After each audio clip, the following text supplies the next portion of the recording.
હવામાનને લઈને મોટા સમાચાર મળી રહ્યા છે। હવામાન નિષ્ણાત અંબાલાલ પટેલે ઓગસ્ટ મહિનામાં વરસાદ અને નક્ષત્ર આધારે કૃષિ ક્ષેત્ર પર પડનારી અસર અંગે આગાહી કરી છે। આપણું જે એન્શિયન્ટ સાયન્સ છે, આપણા જે શાસ્ત્રો છે, તેમાં નક્ષત્ર આધારિત વરસાદ, નક્ષત્ર આધારિત ખેતી, નક્ષત્ર આધારિત કામ, નામ બધું જ બતાવવામાં છે। અંબાલાલ પટેલ એવું કહે છે કે આગામી દિવસોમાં રાજ્યમાં વાતાવરણમાં મોટો પલટો આવશે। ખાસ કરીને 5મી ઓગસ્ટથી હવામાન બદલાશે। 8 થી 12 ઓગસ્ટ સમગ્ર ગુજરાતમાં ફરી એકવાર વરસાદી માહોલ જામશે। આ સમયગાળા દરમિયાન ઉત્તર ગુજરાત, મધ્ય ગુજરાત, દક્ષિણ ગુજરાતના વિવિધ ભાગોમાં હળવાથી ભારે વરસાદની શક્યતા છે। ભારે વરસાદના કારણે દક્ષિણ ગુજરાતની તાપી નદીનું જળસ્તર વધવાની પૂરેપૂરી સંભાવના છે।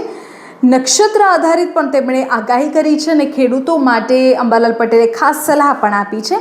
અંબાલાલ પટેલ એવું કહી રહ્યા છે કે હાલમાં ચાલતા આશ્લેષા નક્ષત્ર દરમિયાન ખેડૂતો માટે કૃષિ કાર્યો કરવા અનુકૂળ નથી। આ નક્ષત્રના કારણે ખેતરમાં કૃષિ પાકોમાં જીવાત પડવાની શક્યતા વધુ રહે છે। ખેડૂતોએ પાક સંરક્ષણ માટે તાત્કાલિક યોગ્ય પગલાં ભરવા જોઈએ તેમ પણ અંબાલાલે કહ્યું। અંબાલાલ પટેલના મતે 12 થી 15 ઓગસ્ટ દરમિયાન રાજ્યમાં વરસાદી ઝાપટા ચાલુ રહેશે, પણ 17 ઓગસ્ટ પછી મઘા નક્ષત્ર શરૂ થાય છે અને આ મઘા નક્ષત્રનું પાણી કૃષિ પાક માટે ઉત્તમ કહેવાય છે, આશીર્વાદ રૂપ કહેવાય છે। મઘા નક્ષત્રના વરસાદથી પાકને નવું જીવન મળશે। ખેડૂતો માટે આ સમયગાળો કૃષિ કાર્યો માટે શ્રેષ્ઠ સાબિત થશે।